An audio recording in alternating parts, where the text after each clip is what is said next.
So, Amanda, is it safe to say, and you can shoot me if I'm saying this wrong, no offense intended, but is it safe to say that Ireland is ahead of menopause in the workplace compared to Canada? I think that's fair. I think in general, the UK have led the way, and then you've been like champion Ireland, literally single-handedly for a couple of years. There's other people doing it now.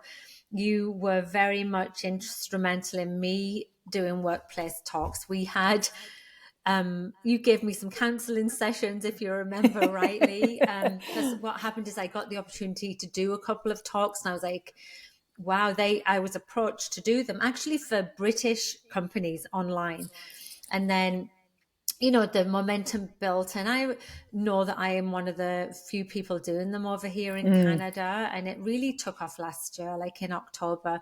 I think I did like 16, 18 talks in the workplace, virtually or in person. It's hard doing in-person talks in Canada. It's the second biggest country in the world. It's huge. So it's not always very practical to be in person, but Mm. it's really taken off. Menopause has kicked off over here now, yeah, for sure. And do you think that is like when the way I look at it is, I would definitely say the UK is kind of, has led the way. And I certainly think from a European perspective, Ireland is very much now up there in terms of, bringing that awareness in the workplace. And, a lot of other countries are starting to look. But I think when I look at North America, I think certainly the work that you're doing in Canada, that's even ahead of the US, isn't it? Because I know I've done some talks myself in the US, but they seem to be streets behind. Yeah, I don't see a lot there. There's some great organizations. There's one called Let's Talk Menopause that are doing awareness campaigns and stuff. But I do North America, so I do Mm. Canada and America. It's about half for me. And usually the American ones are virtual. I actually like doing the American ones because I get paid in US dollars. So it's good. I mean, I'm joking, but I mean, this is a job, so Yeah. I expect to get paid. But Yeah. you know, it's really interesting because I've seen the momentum, I've seen the way it grows, and I think that there's a lot of medical people will do talks. I've seen those in the workplace, but what it's really interesting is that here's what I'm trying to say. Recently I did one and this is funny, in a province called New Brunswick. New Brunswick is the only bilingual province in Canada. And what that means is whenever they do a presentation or a talk, they have to have a French speaking presenter with an English. So I did this virtual one that was also in person. It was like, a bit of a mixed Hybrid. bag, a hybrid one. And the first person that came on was a doctor. And she was an OBGYN, very well respected French speaking OBGYN. And she went into this very technical talk for Mm. about an hour. And I was reading the chat and people were like, well, I don't even understand French, but it was, and then I did mine, as like you, as a non-medical menopause educator and advocate. And anything I said that was medical was a literal Mm. verbatim of the medical position statement. I don't cross any lines, just like you. Mm. And the feedback that I got was much better than I expected. And I think it was because a lot of people don't need to know, like, and this is the medication you take from this, and this is Mm. they just were like, what is it? What do I do? What are the practical sides of it? And I think that that's why it's working, because we're going in and we're talking to women saying, listen, we're not asking you to we're not trying to diminish anything you've tried to achieve in the decades of getting to the top of your game. What we're trying to do is to build awareness, give you support, give you the tools to advocate for yourself so that the workplace experience is better and more Mm. productive. And I think that that's a unique way of talking about menopause. Mm. And I think you're right. I think, I guess for anyone, we probably need all the little pieces of the puzzle, all the bits of information to bring it all together. But I think sometimes overwhelm is very common in menopause. I see that a lot, particularly in the workplace. So I think sometimes when you can just come in with the clarity behind it, and where people can understand the options that they have. I think that brings a lot of relief for women in the workplace, particularly those women who, like you say, have been in the workplace for a long time and maybe you've never had a challenge or a struggle before. And now all of a sudden, menopause is presenting new challenges. And Amanda, I would have the similar symptoms that will come up in the workplace here. I'm presuming it's the same in Canada. Would you find that brain fog is the kind of the number one symptom that women would report as impacting in their work? In Canada and North America in general. Yeah, in North America, I would say the cognitive issues that come with menopause definitely are up there, as well as the hot flushes. Like they definitely are things that like women bring up all the time. What's really interesting and actually, and just not feeling themselves, not recognizing themselves. Yeah.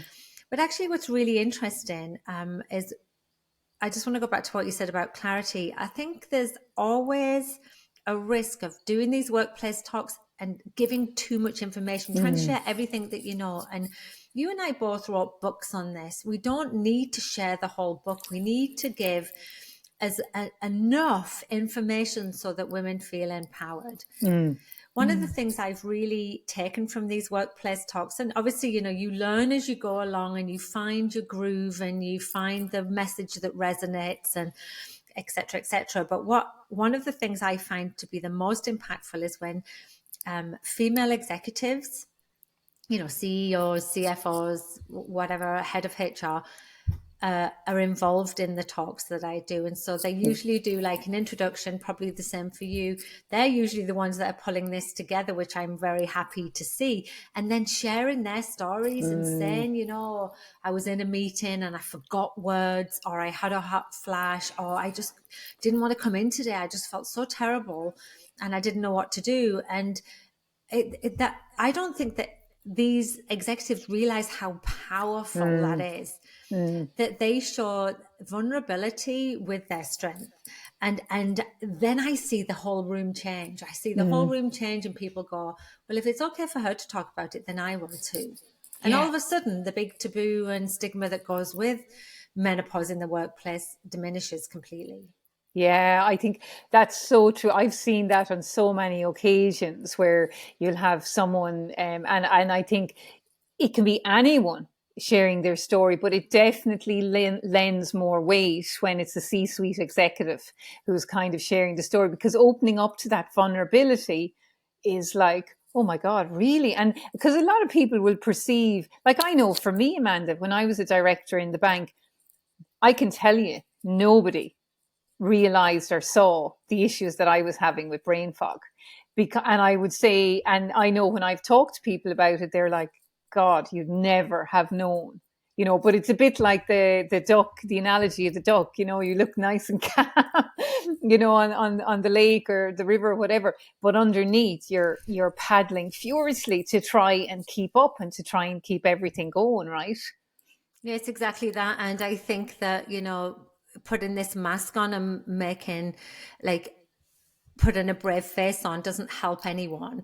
But it's also, I think it probably was more, when I talk to women, I feel like it's more that it's actually coping strategies, isn't it? It's like, because a lot of these feelings that women get and these symptoms they get are transient, right? They're not here to stay.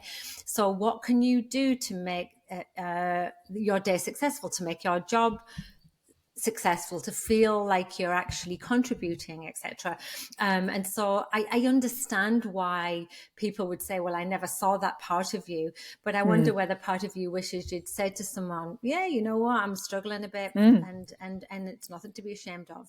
Yeah, I think if I was back there now, I'd have it up on a whiteboard. I think if I was back there, hindsight's a great thing. If I was back there now, I certainly, I think I would be more confident to discuss it. But remember, when I started perimenopause, nobody was talking about perimenopause. All we were hearing about was menopause and hot flushes. There was very little talk in Ireland at that stage about perimenopause. And I think obviously it's my own kind of journey that led me to start to start talking about it. But I think, look, we've been lucky here with the work that a lot of workplaces are doing around policy and so forth, and the work the government are doing. But are you starting to see anything happening in Canada at the government level in relation to the workplace?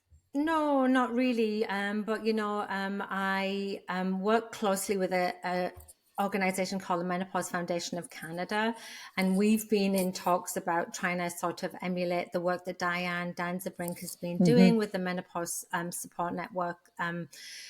She, to me, is the definite thought leader in this area, and I know that she had very clear strategic changes that she wanted in place. And the Canadian government structure is very similar to the British Parliament structure. Like the US is completely different system altogether, but there's, there would be ways to sort of mimic some of the work Diane's done. And so that's something that I'm going to start having conversations about. I know there's other organizations trying to make change, but I feel like sometimes I don't always like the way they're looking to make policy change. There's an organization called the Menopause Mandate in the UK, and I was watching the work they're doing. And I sometimes think that the way we make change and the way we approach things matters. And just having angry sound bites on social media, to me, is like pissing in the wind, like shooting into the void. And I don't think it really achieves anything.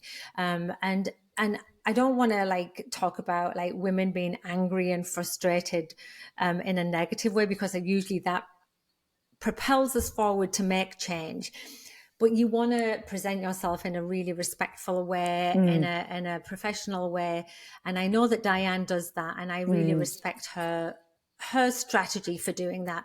So if I'm going to do anything, I think it would be along those lines. And I know that I'm pretty well connected over here in Canada, and so I think I can be part of the movement to help change happen. And the three policies that Diane was looking to change, and same in Ireland, is workplace policy, education, and healthcare education, right? Yeah. And to me, they're the three big rocks that are easy to sort of make very simple change that will have big impacts. Yeah. And I definitely, we were talking off air about social media. Both of us are very frustrated with it. It's not a very nice place a lot of the time, even though we try to keep the information we put out there very sane and practical, blah, blah, blah. But I feel like I can do more work behind the scenes now. That's where I feel like I can make impact. And honestly, for me, I think that feels better too. Yeah, I get that. And I think there's a few things there, but I think in relation to the social media, it's kind of like, to me, what I do on social media, that's only a dip in the pond to what I'm doing every day, and it's kind of like the real meat of it, I guess, I look at is the work that I'm doing in workplaces and communities on a daily basis. That's really where, and the way I look at that, that's, social media, I guess, like, look, it works in some ways it works brilliantly, and in other ways it doesn't. And I think, when you mentioned there about putting out negative sound bites, all that does is it gets a bit of traction, and it's momentarily, and it's for what? There's no end goal there. And I think, like, going back to Diane's, the three key aims, like, we've done a huge amount here in Ireland in relation to the medical treatment of menopause. We've yet to get it in colleges in terms of training. As for education, that's been requested so many times, it's still there. I think it will happen, but I think it's not high on the agenda. But the workplace is definitely happening, and at the kind of the government level as well, which I think is great. So I think I think this year we'll probably see more in relation to menopause in the workplace in Ireland, which I think, amazing. And I think that's I'm really excited for that. So and what I would say on that is that I think it's really important to clarify what we're trying to achieve with workplace talks, because I read this article, and it was a horrible article, right? But it's definitely worth talking about. And it was a woman in Australia saying, all these women moaning and complaining about menopause, what you're doing is you're setting back the movement for women. You're not helping. And I just was like, well, you're completely missing the point here, because it's exactly the opposite. And you and I invite men to the conversation too, so that this is a company-wide conversation. And what we're actually doing is empowering women and giving them information, because there's a massive knowledge gap. And one of the things that happened over here at the end of last year is a report was issued by this Menopause Foundation of Canada. It's an advocacy group. They don't get paid any money. They receive funding to be able to do a massive survey about workplace in Canada. And the numbers that they pulled up were crazy. 3.9 billion is lost in workplace in the economy based on untreated symptoms. And you know, the numbers that they put out there were actually shocking to me. And I've been talking about this for like 8-9 years now, like you. And so if we know that there's a financial impact, if there's a cost and burden on not talking about menopause in the workplace, well, that's easy for us to rectify. And then we can give workplaces educational resources and tools and solutions, and get them to have like somebody who's allocated in HR to be able to listen to women's conversations and say, hey, listen, I can give you the resources to help you find the help you need. And, you know, and I think that when you offer solutions, you're not putting anybody's movement back at all. You're actually empowering women. Totally. Yeah. And like, I mean, what we don't want to do is go we never want to go backward on this conversation. We've opened the lid. So now it needs to be to really progress it, so that, you know, I kind of look at younger women coming up and I just kind of think, God, by the time they get to their 40s, 50s in the workplace, it's going to be a dream. You know, that's certainly the hope that you're looking for, because there will be, like a lot of the companies I work with will have just some amazing well-being programs that will, you know, have great supports in relation to menopause. And one thing that I did a lot of work on last year was menopause champion training, like that, where you say, you know, a key person in HR or wherever it is who's dedicated, that some people can go to, because, like, you know, sometimes your manager may not be the first person that you want to talk to. You know, it's going to be very individual, you know, in terms of whether you feel comfortable or not. So I think it's making sure that there's that the support is there, but I think the support has to be in different guises as well. Yeah, for sure, for absolute sure. One of the things as well that I try and do in the workplace is to try and give a very balanced overview of what menopause care looks like. And I know this is something you and I talk about all the time. And it actually happened because I did a talk in the UK where somebody approached me and said, will you come in and do a workplace talk for menopause online? It was with the police service. I was like, yeah, sure, no problem. And they said, because we had one last month and we didn't like it. And I was like, oh, that's really odd. And what happened is the person came in and they were a representative of a private clinic in the UK. And all they spoke about was hormone replacement therapy. It was all that they spoke about. And at the end of it, there was women there, and even gentlemen whose wives could never take hormone therapy, going, well, what are we supposed to do? It left gaps. And so what I try and do, and I know you do too, when I do these talks, is to say, you know, this is the definition. This is your 101. This is what menopause is. These are the current non-treatment options. Well, these are the symptoms, and these are the current non-treatment options that may help these symptoms. And they can be hormonal, non-hormonal, they can be non-pharmaceutical, right? It really depends on you, and you need to know the options exist. And I think that what I'm trying to do is we all have our biases, but I'm trying to remove the heavy binary conversations that I see exist. And I think that's why social media pisses me off so much. It's very binary, isn't it? Yeah. No, like the way I look at it, Amanda, like I think I just see myself as a conduit. I'm just passing the information, and I do like to think that I'm very unbiased because I'm just giving the facts. And like you, I am very, very clear about sticking to the medical guidances from the British Menopause Society, the international, etc., because I think that's where the confusion and lack of clarity comes up for so many people, where you have people on social media or wherever stating things that aren't backed up by or endorsed by any of the menopause society. So I think that is really, really important. And I think too, we've a huge part for me is respect around menopause. And I think where when we talk about the management options, the scenario you just explained, that's happened to me, I think 3 or 4 times now. I've gone into companies, I've been asked to do talks because there has been an issue of some respect in relation to the information that's being disseminated. And I think that is why it's so important. I mean, we love choice. Humans love choice. And I think it's really important that it's choice around your management options of menopause. If I said to you, Amanda, you can't go to the gym, you've only got to run, you've no choice. I'd hate that. I'd hate the restriction of it.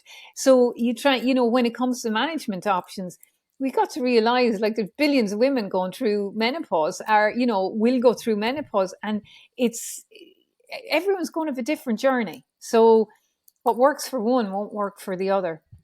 And I think that's a really, really important part of the conversation. And I even feel in Ireland,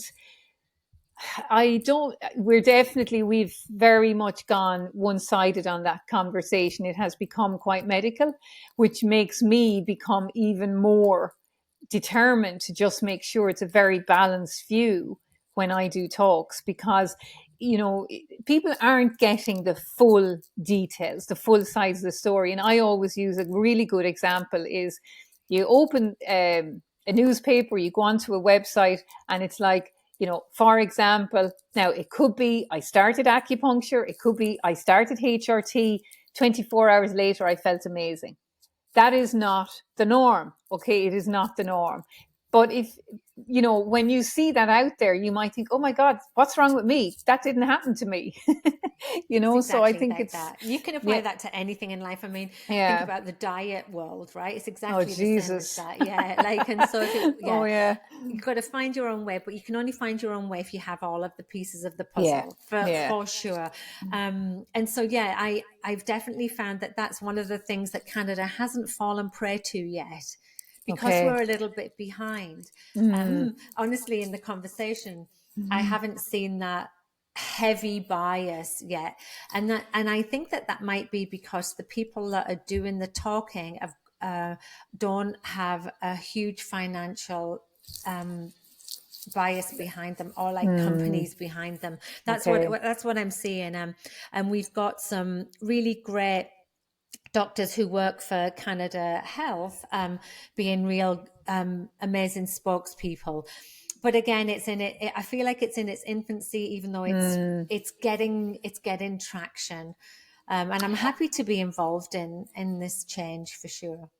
I think that will be interesting, because I know Diane looks at us, looks at Ireland, and she's like, she's kind of smirking. Yeah, we've been there, so I think that it would be interesting now to see how other countries Are you fare. Smirking? Is that what you do? That's what I'm just kind of, I'm just wondering, when we talk, we talk again in another 2 years, I just wonder, will it have come on more? And I wonder, like when I've spoken to a doctor, I actually one in the US, and I said to her, I've noticed your messages changed to be very, very pro HRT, and I don't feel like you have the balance that you had before. And she's somebody I know, and it wasn't going to be taken the wrong way. And she said, well, it's because women are still being denied access to HRT, and it's because women are still scared of HRT and it's still because there's only a very small uptake. Women are choosing not to take it because they're frightened of the For, long-term consequences. And I agree with all of those things, right? I think that is still the case, but that doesn't mean that you can't have a well-balanced conversation, mm, right? mm, And so I think that when people do like push the message, there's probably a reason behind it. And I think it's okay to say to them, well, what about all of the women with breast cancer that can yeah, never be, right? Let's just stop ignoring people, yeah, right? yeah, But when yeah, when when maybe these doctors are only seeing the ones that are coming to them, who are mm, desperate, who are that 25% with super severe mm, symptoms, and yeah, maybe that's all they're seeing, and so it might not be a bias, it might just be just the selection criteria that they're working with, right? mm, mm, So I sort of get it as well, and but I still think that we can still keep banging the drum and saying, look, we're the women who this is impacting, and we have yeah. a community, and we can hear all the voices. Yeah, yeah. One of the podcast sessions that I've done for this season was with Vikram in the UK, and with a focus on menopause after cancer, and I really felt, massive refreshing insights and also views in relation to how women can support themselves. And I think that's the message we have to get out there, that there is light at the end of the tunnel, particularly if you've already gone through the challenges of cancer, that, you're not just left out there on your own, that there is support. And there's definitely a bit more happening in that space in Ireland now, which it needs to be, because our history around that would be very negative in terms of, women just left and, not having an understanding of kind of the surgical induced menopause and things like that. So, that's another good change that, more needs to happen, but at least it's starting. Yeah, that's Uh, great. That's great to hear. yeah, Amanda, just in relation to policies, do you see, is there any of the workplaces or that are bringing in menopause policies in Canada? Um, I, I don't know that that's really happening yet, but Okay. the way our medical system works is a little bit different to the NHS. It is a social welfare system, like it's Mm, our medical system is free for people, but people also can have insurance, and most people do have statistically some type of health insurance, usually through workplace, right? And okay. then what that allows workplaces to do is to give people money to go see a dietitian or a personal trainer Mm, or physiotherapist, pelvic health physiotherapist, right? So workplace well-being can really be helpful for menopausal women.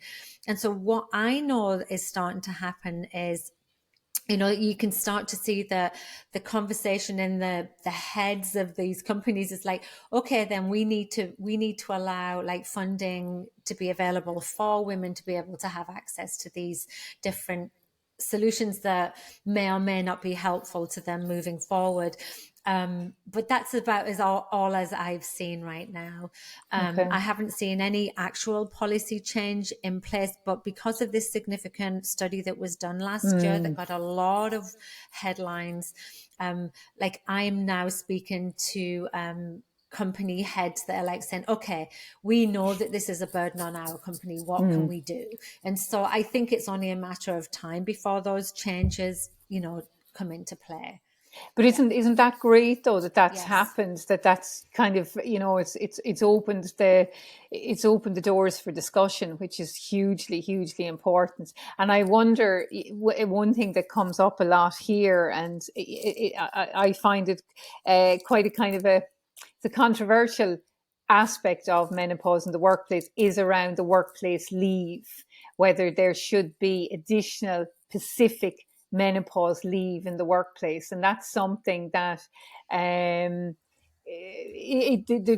it gets a lot of discussion here.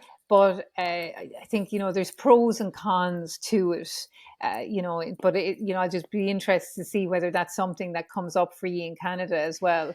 Yeah, so when I do my presentations, I talk about potential solutions in the workplace that can happen. I talk about hybrid working, right? Hybrid working we've all done. We did it in COVID. We had no choice. We know that works. And I talk about what other companies have done. And so I do tread carefully, because I don't want to sort of say, and this is what your workplace should be doing, when it may never happen, right?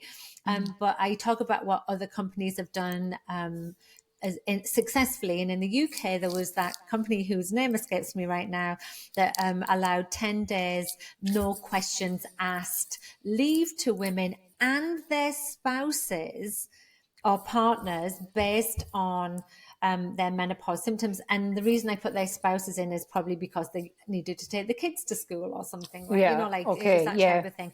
And I believe that that's been a successful policy, because let's face it, women do not take advantage of those things. They're not just going to take these days if they don't need them. They'll take them when they do need them. And I think that that's something that I'd like to sort of like reiterate, is that we're not going to try and abuse any solutions that go out there. Women go to work, they want to do well, but if they're not feeling optimal and can't like be productive and efficient in their workplace, there has to be something that the workplace does to make that for a solution to make that happen.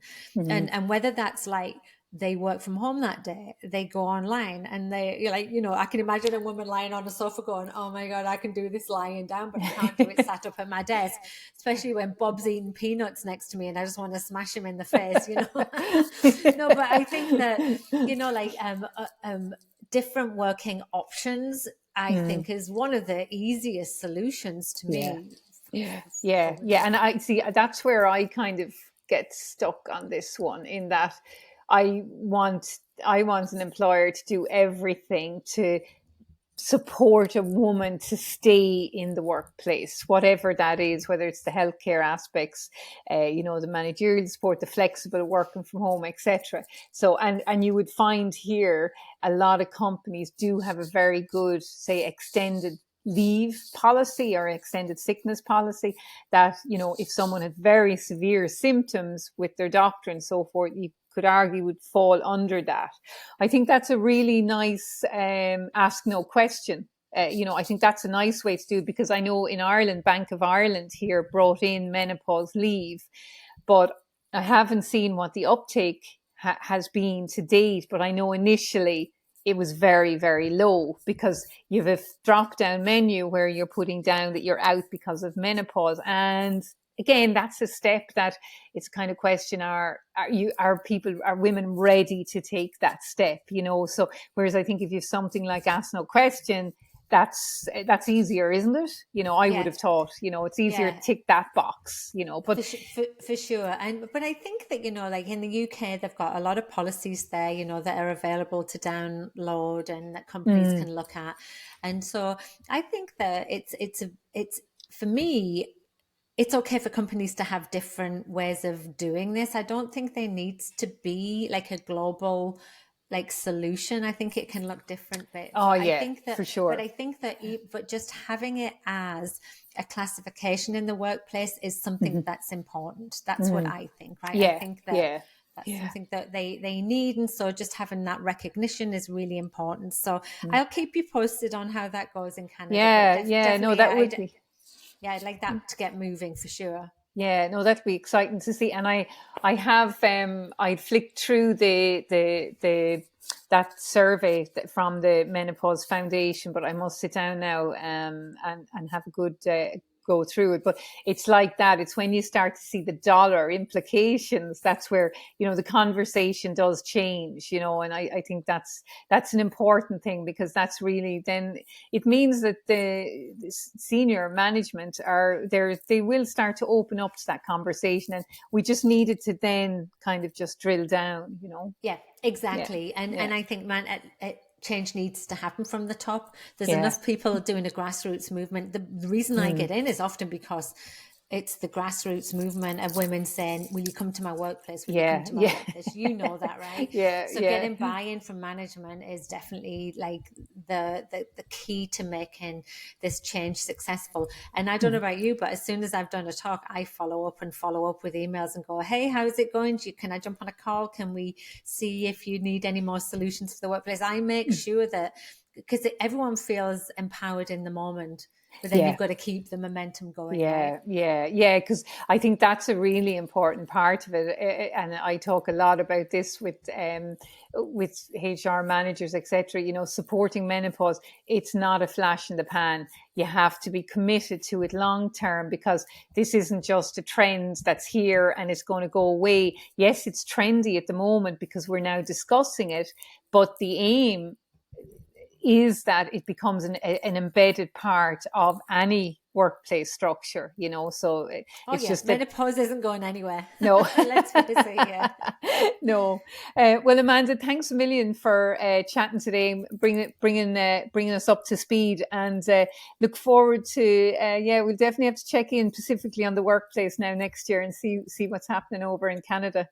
And see if you're still smoking then, right?